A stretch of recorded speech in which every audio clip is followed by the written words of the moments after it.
Deus se manifesta na pessoa do Filho por meio da ação do Espírito Santo, ele quer colocar um fim a tudo isso. Ele vai dizer que o Pai, o Filho e o Espírito são um só, justamente porque o homem está buscando muitas explicações. Deus, para ser Deus, não precisa da matéria, né? E quando Deus decidiu ser homem, ele quis passar pelo útero materno, porque o útero é a casa, é a matriz, né, de onde todas as coisas saem. Peraí, vamos devagar aí, padre, agora. Deus, aí agora ficou complicado agora. Deus desejou ser homem.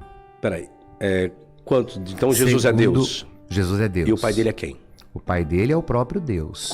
Quantos deuses nós Existe temos? um só em 3 pessoas. Como que é isso? O senhor nega a trindade? Não é questão de negar, é questão de explicação e fundamentação. Como que é isso? Me explique agora. A manifestação do Pai como criador de todas as coisas, o Filho como a razão pela qual todas as coisas foram feitas, e sem ele nada do que existe existiria, e o Espírito como aquele que é o operário, que realiza todas as coisas desejadas pelo Pai e que são concretizadas no Filho. Esses 3 podem se manifestar ao mesmo tempo? Eles estão unidos. Não, veja bem. Não estou falando em unidade em pessoa. Eu falei se os 3 podem se manifestar distintamente ao mesmo tempo, pode? Pode, os 3 podem se manifestar, Então, como se manifestaram. Então isso é politeísmo, não é monoteísmo? A grande confusão... Ou enoteísmo, melhor seria. Também, enoteísmo. É. Ah, tá. Ok, aí nesse quesito nessa eu concordo perspectiva, contigo. Inclusive nos primeiros séculos, a grande dificuldade de se crer para as novas comunidades convertidas era a ideia de que como acreditar que um Deus pode ser 3. Por isso que vai surgir desde o início, né, em Alexandria, a grande heresia de Ariano, presbiterário, porque a ideia de que Jesus não poderia trazer em si a divindade, né? E o primeiro concílio vai justamente servir para isso, dizendo que ele é verdadeiro Deus e verdadeiro homem, né? Que é o símbolo do credo de Nicéia. Porque os cristãos, eles vão entender que a manifestação de Deus está para além da compreensão humana e que Cristo não é meramente um homem. Então, portanto, ele é obra do Espírito Santo, como é o sonho revelado em Lucas para José e tudo mais, que o senhor até citou isso, né? Então, para nós, dentro da nossa crença cristã, não tem como separar o Pai, o Filho e o Espírito Santo, porque a Trindade é indivisível. Separar, que não tem como separar em que sentido? Na coexistência, eles coexistem como Pai, Filho e Espírito. Tá, vamos lá, padre, vamos entrar numa prerrogativa. Aí é muita filosofia, e a filosofia é na minha área, assim como o senhor é filósofo, tá? Quando você trata desse aspecto, eu lhe pergunto, qual o fundamento para isso? Se nós estamos lidando com a Bíblia, qual o fundamento bíblico para isso? Ou melhor dizendo, em qual momento Jesus assumiu ser Deus? De uma forma clara e explícita, dentro da sua logia. Em qual momento isso se deu? Eu e o Pai somos um. Em que sentido? Qual o contexto? Dá para colocar o texto bíblico aí? Dá, o Pedrão providencia pra gente. aí. Coloca aí na tela para nós, por favor, João 14, por gentileza. João 14. Vamos ver o contexto, em qual sentido Jesus quis dizer que ele e o Pai é um. Vamos ver se foi em essência, em onipotência, em atributos naturais e morais, em grau de perfeição. Que isso é o que caracteriza que seria a divindade. João 14. Não se perturbe o vosso coração, credes em Deus, crede também em mim. Na casa de meu Pai há muitas moradas. Se não fosse assim, eu vou-lhe teria dito. Vou preparar-vos Para um pouquinho, padre. lugar. Por que Jesus falou que na nossa casa há muitas moradas? Por que colocou a casa do Pai e não nossa, já que ele é divino também? Por que ele colocou que na casa do meu Pai há muito, na casa do meu Pai? Por que não colocou na nossa casa muitas moradas? Se não fosse assim, nós vos teríamos dito, iremos preparar-vos lugar. Por qual razão, então, ele colocou do Pai e não a nossa casa? Primeiro porque ele está ensinando que o Pai é nosso. Essa participação da humanidade na paternidade divina. Então a humanidade é divina? A humanidade é divina. Nós somos imagem e semelhança de Deus. Mas que sentido, padre? Nós somos imagem e semelhança de Deus.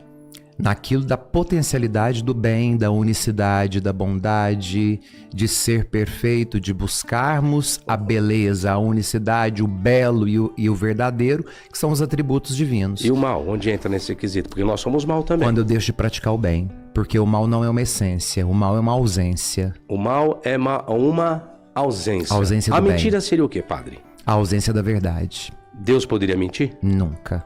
E se eu lhe provar que Deus mentiu? na Bíblia? Na Bíblia, nós podemos entender que os autores sagrados podem ter se equivocado. Deus jamais. Aí o senhor está na filosofia, aí o senhor está articulando sem um fundamento. Eu vou usar a Bíblia com como o fundamento. Com o fundamento dos autores sagrados. Você está né? dizendo que Deus não pode mentir. Se Não. Deus pode ser convencido pelo homem, Deus pode ser convencido pelo homem? Que Deus que é esse que pode ser convencido pelo homem? A partir do momento em que o homem se revela diante de Deus gratuitamente, despido das suas vestes de matéria e permitir que a graça de Deus o alcance, Deus pode muito bem ser convencido pelo homem. Então esse Deus está bem natural. Mas vamos voltar para o texto de João 14, vamos lá? Vamos ver aonde que Jesus e o Pai são um em essência. Isso. Tomé disse, Senhor, nós não sabemos, versículo 5, nós não sabemos para onde vais, né? E como podemos saber o caminho? Disse-lhe Jesus, eu sou o caminho, a verdade e a vida. Ninguém vem ao Pai senão por mim. Vamos parar aí. O versículo 6, padre, existe uma questão interessante ali, que se agora Jesus, parece que ele tira o Pai, né? Eu, apenas ele, eu sou o caminho. Eu vim para isso. E a verdade e a vida. Ninguém vem ao Pai senão por mim. Quando você pega esse senão, essa alternativa, essa conjunção condicional alternativa, senão por mim, não é vai ao Pai, como muitas pessoas entendem. Você tem que ter Jesus para ter acesso ao Pai lá na eternidade. Não está escrito isso. O verbo não é ir, o verbo é vir. Ninguém vê ao Pai. Então ele está dizendo que ele e o Pai têm alguma coisa em comum. Aí vamos continuar para ver o que seria isso? Se vós conhecesseis a mim, também conheceríeis a meu Pai. E já desde agora o conheceis e o tendes visto. Peraí. Vai entrar a questão ilógica que Felipe vai trazer esse argumento. Disse, Senhor, mostra-nos o Pai o que nos basta. Disse-lhe Jesus, estou há tanto tempo convosco e não me entendes conhecido, Felipe? Quem vê a mim, vê o Pai. E como dizes tu, mostra-nos o Pai? Não crês tu, um ato de fato, não, ato de crença, de fé. Não crês tu que eu estou no Pai, que o Pai está em mim? Agora vem o detalhe. As palavras que eu vos digo, não as digo de mim mesmo, mas o Pai quem está em mim, é Ele quem faz as obras. Isso. Então você tem aí a construção do Logos, que é a construção do Evangelho de João. Então você tem a palavra o Logos, e você tem um cumprimento dessa palavra por intermédio do Pai. Logo, são duas coisas distintas. A palavra não é ação, a ação vem por intermédio da palavra. Isso. A palavra por si só, ela só pode ser construída se o Pai construir por intermédio da palavra. Então já são coisas distintas, não são a mesma coisa nesse caso. Tá? Próximo versículo. 11. Credes, ok, já foi. Crede-me que eu estou no Pai e o Pai em mim. Crede ao menos por causa das mesmas obras. Na verdade, vos digo que aquele que crê em mim também fará, olha que interessante isso, as obras que eu faço, e as fará maiores do que estas, pronome demonstrativo daquele que ele já tinha feito, porque eu vou para o meu Pai. Assim como que ele vai se o Pai já está. Você vê que não é uma construção redundante. Você vê que quando você vai segmentando o texto, primeiro ele coloca que o Pai está com ele, eu sou o caminho, a verdade e a vida. Ninguém vem ao Pai a não ser por mim, porque eu e o Pai estamos aqui juntos, fazendo as mesmas obras. Eu sou o verbo, o Pai é a ação, mas vocês farão algo maior daquilo que eu já fiz. Aí eu estou divinizando os seres humanos também, dentro desse contexto. Só que eu vou para o meu Pai. Mas só que o Pai já não estava com ele, fazendo as ações. Então o Pai tem que continuar com os seres humanos que fariam as mesmas ações. Hermeneuticamente é isso que o contexto está dizendo, que João quer relatar. Aí eu lhe pergunto, padre, dentro desse texto de João 14, não está colocando que os dois têm a mesma essência. Diz que os dois podem fazer a mesma obra, mas que cada um tem uma funcionalidade diferente do outro. Como que é isso dentro de uma unidade? 3 personas numa única divindade. Veja, a personalidade, a pessoa, entrega a cada um a independência. Mas a divindade é uma só. Deus se desdobra enquanto Pai que deseja, enquanto Filho que cumpre, enquanto Espírito que realiza. Quando o próprio Cristo vai continuar ali dizendo: se me amais, guardais os meus mandamentos, e eu rogarei ao Pai, e ele vos dará outro Consolador, né? Ou advogado do grego, né? Que é paráclitos, para que fique convosco para sempre. Então veja, é o desdobramento do Pai e do Filho no Espírito que permanece no coração daqueles que recebem por meio do Espírito Santo o batismo. O Espírito de verdade que o mundo não pôde receber, porque não o vê nem o conhece.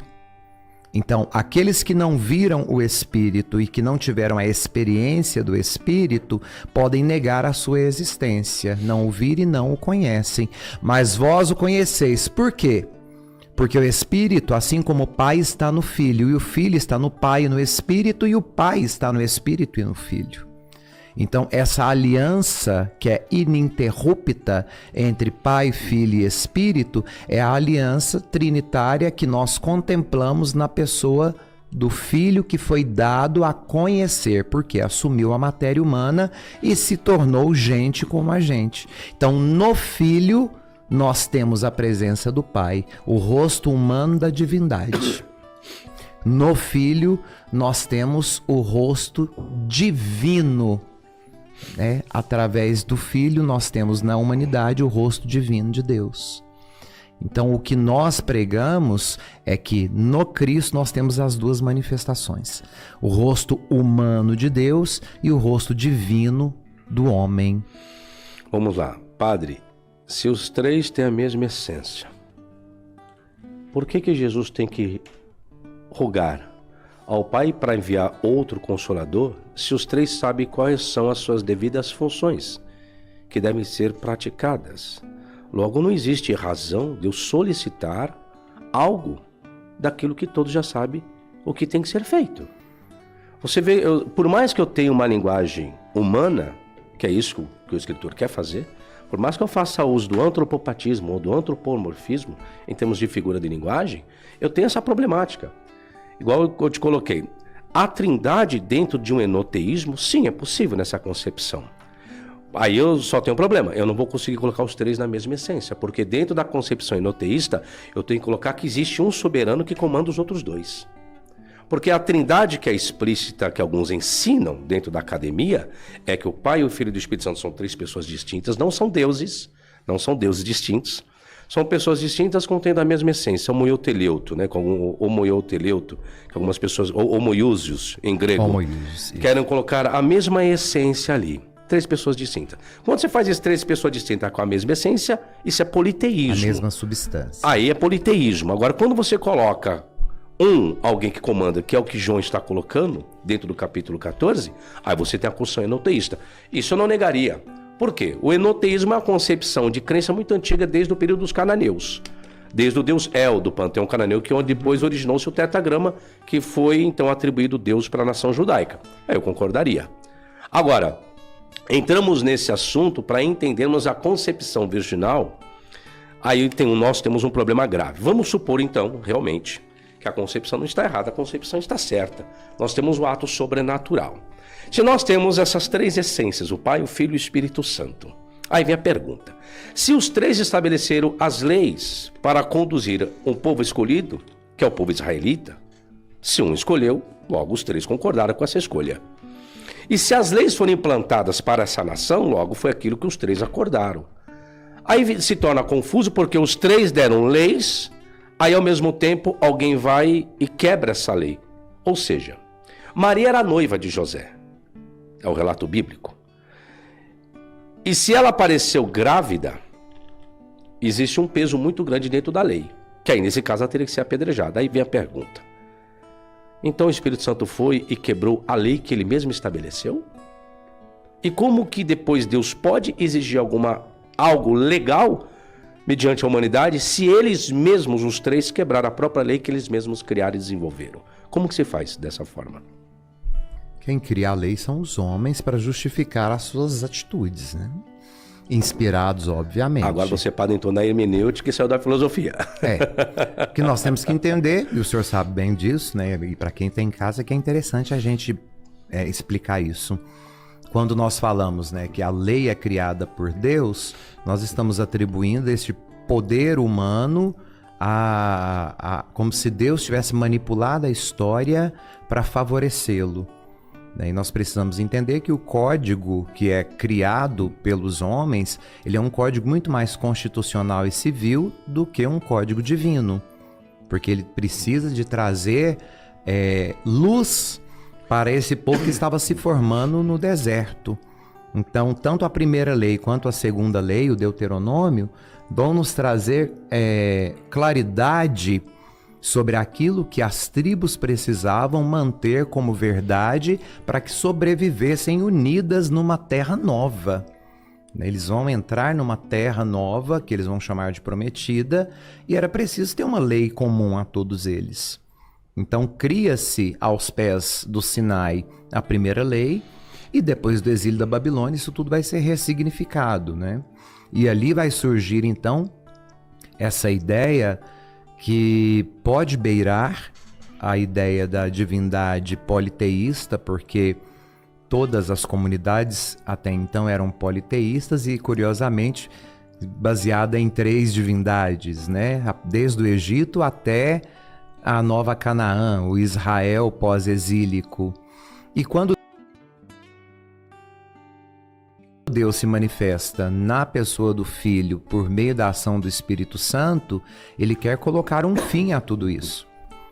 Ele vai dizer que o Pai, o Filho e o Espírito são um só, justamente porque o homem está buscando muitas explicações. Falta para o homem tem lacunas a serem preenchidas que a fé não conseguiu tocar. E para evitar o politeísmo, o monoteísmo vai nos dar então a ideia do único Deus. Só que o cristianismo desdobra esse único Deus em ações. João vai dizer na sua carta que Deus é a experiência do amor. Então ele vai reduzir Deus a um substantivo, amor. E nós sabemos que no grego existem palavras diferentes para designar o que é Deus. Então, quando João nos diz Deus é amor, ele está dizendo não o substantivo que recebe a ação. Ele está dizendo que Deus é um verbo, é amar. É a atitude de levantar-se do seu lugar e ir ao encontro do outro para fazer com que o amor aconteça. Então, Deus não pode ser visto como substantivo, né? O grego vai deixar isso muito claro para a gente. Então, Deus é amor, mas a partir do momento em que você ama. Portanto, Deus é verbo, Deus é amar. Então, a manifestação de Deus se dá naquilo que nós fazemos quando nós imitamos o Cristo, que diz, eu vos dou um novo mandamento. Amai-vos uns aos outros como eu vos amei. Então, aqui nasce o mandamento do amor como a justificativa para chegar a Deus, que é Pai, por meio do Filho. Só que só se pode amar aquele que está pleno do Espírito Santo. Só pode fazer as obras do Cristo aquele que está pleno do Espírito. Por isso que ele diz, e farão obras maiores. Por quê? Porque conheceram a essência de Deus, que é o amor. Então, a partir dali, você vai realizar coisas maiores. E nós vamos usar isso na Igreja Católica, inclusive, para justificar a comunhão dos santos, que é negado dentro do protestantismo, né? Como que pode, né? Vão fazer obras maiores do que essa que vocês viram na minha presença. Por quê? Estarão cheios de mim, estarão cheios daquele que o Pai vos enviará, o outro Consolador, ou o Paráclito, o advogado, vocês estarão plenos dele. Por isso que após essa passagem nós vamos ter tudo o que acontece, se desenvolve da morte e ressurreição de Cristo, a sua ascensão aos céus, e quando ele volta, vem aquilo que nós professamos no credo, né? Creio no Espírito Santo, Senhor que dá a vida e que procede do Pai e do Filho. E com o Pai e o Filho é adorado e glorificado. Ele que falou anteriormente pela boca dos profetas. Agora ele se dá por inteiro. É porque ele é derramado sobre as pessoas por meio do batismo, que é o que o Cristo nos ensina. O padre falou uma coisa a respeito da lei. Ainda até falei, agora o padre saiu da filosofia e entrou na hermenêutica. O padre colocou que as leis foram criadas pelos seres humanos, certo? Sim. Os 10 mandamentos, então, são humanos, não são divinos? Na sua concepção? São inspirados para que os homens pudessem ter uma disciplina. Então, Mas dizer que eles são exclusivamente divinos seria um equívoco. Ok, então o relato que fala que Deus escreveu os 10 mandamentos, seu próprio dedo, então esquece isso. Para o cristianismo, nós entendemos que os mandamentos são dados, inspirados, porém, os homens vão criá-los a partir de uma necessidade de constituir uma lei que fosse comum a todas as tribos que estavam ali formando agora o novo povo de Deus. Ok, então se tratando da lei, é uma lei humana. Ok, aí na concepção tem que ser sobrenatural. Então a concepção pouco importa, porque a concepção, o Espírito Santo não está preocupado com leis humanas. Logo, então nós não temos nenhuma lei divina, seria isso? Temos a lei divina, sem dúvida nenhuma. Porque não cometerás adultério, isso aí seria uma lei divina ou uma lei humana? É uma lei humana inspirada, porque era possível naquela época, o senhor bem sabe, como pesquisador, que você tivesse relações com as mulheres dos outros e era comum para as tribos que eram pagãs. Ok. Então o monoteísmo vai tirar esse resquício do paganismo e vai criar a ideia do adultério. Certo. Padre, se as leis são humanas, inspiradas pelo divino, logo, as leis existem para serem as pessoas cobradas por aqueles que estão infringindo da lei. Mas mesmo assim elas são humanas. Ok. Nós temos um problema grave nesse quesito quando se trata a respeito da Trindade ou da atuação do Espírito Santo entre o Pai e o Filho também. Porque quando nós chegamos a respeito da blasfêmia, alguém será penalizado porque blasfemou. Logo, então, existe uma legalidade. Se existe uma penalização, existe uma legalidade. Havendo legalidade, existe uma lei. Como que eu posso entender, só para nós fecharmos essa questão da Trindade, se realmente são as pessoas distintas contendo a mesma essência? Logo, o que pode para um, pode para os outros dois. O que não pode para um, logo não pode para os outros dois. Por que então a blasfêmia apenas e exclusivamente contra o Espírito Santo não há de ser perdoada e contra os outros sim? Se tem a mesma essência, não tem nada de errado aí, não? Tem a essência de Deus é o Espírito, né? Então, quando nós blasfemamos contra o Espírito, nós estamos blasfemando contra o Pai, o Filho e o Espírito. Não meramente contra a pessoa do Espírito. Só que aí Jesus falou que não. Toda blasfêmia contra o Pai há de ser perdoada e contra o Espírito não. São questões distintas aí, Padre, no contexto. São distintas, sem então, dúvida. Mas o Espírito, a blasfêmia contra o Espírito é justamente negar que tudo aquilo que o Pai fez por meio de Jesus Cristo não é uma verdade. Então, o que é blasfemar contra o Espírito? Negar a própria obra da salvação. Nesse não é o contexto, Padre. O conceito é exorcismo. A blasfêmia só se dá quando você atribui o ato do exorcismo, o poder de que alguém está exercendo exorcismo ao Beelzebú. Esse é o contexto. Blasfêmia seria isso. A blasfêmia contra o Espírito Santo só se dá no ato de exorcismo. Esse é o contexto. A hermenêutica é o que diz. Isso é quando o contexto em que o Cristo fala, né? Quando isso é o ele contexto. acusam Jesus de estar expulsando Beelzebú em nome de Beelzebú.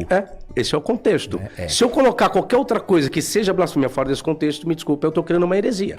Porque texto fora do contexto é pretexto para heresia. Aí eu estaria criando uma heresia. Mas Agora, onde que eu tenho? Eu tenho duas pessoas distintas aí. E Jesus falou. Sim. Toda blasfêmia contra o Pai é de ser perdoada. Contra o Pai. O Pai é o Espírito, você está colocando. Aí agora, contra o Espírito Santo não há de perdão. Então não pode ser a mesma pessoa, Padre. Porque já está falando do Pai no mesmo contexto que o Espírito Santo. Então tem uma distinção aí. O agir do Pai se dá por meio do Espírito. Não tem como a gente dizer que concordo contigo. A ação do Pai se só dá que a por meio do blasfêmia Espírito. é só contra o Espírito Santo. Que é a ação de Deus. Então, contra Deus pode ser perdoada. Contra o Espírito não. Você vê que são questões distintas aí, tá? Bom, é nesse quesito aí que eu não concordo, que aí não tenho como concordar dentro da hermeneuticamente.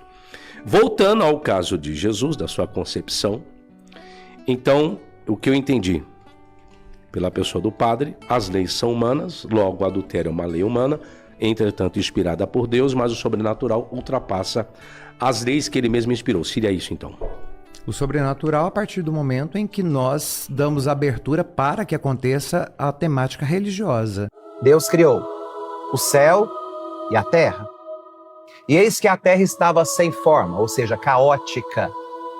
Porque tudo que não possui forma, tudo que não possui ordem, tudo que não possui unicidade, está no caos, é caótico.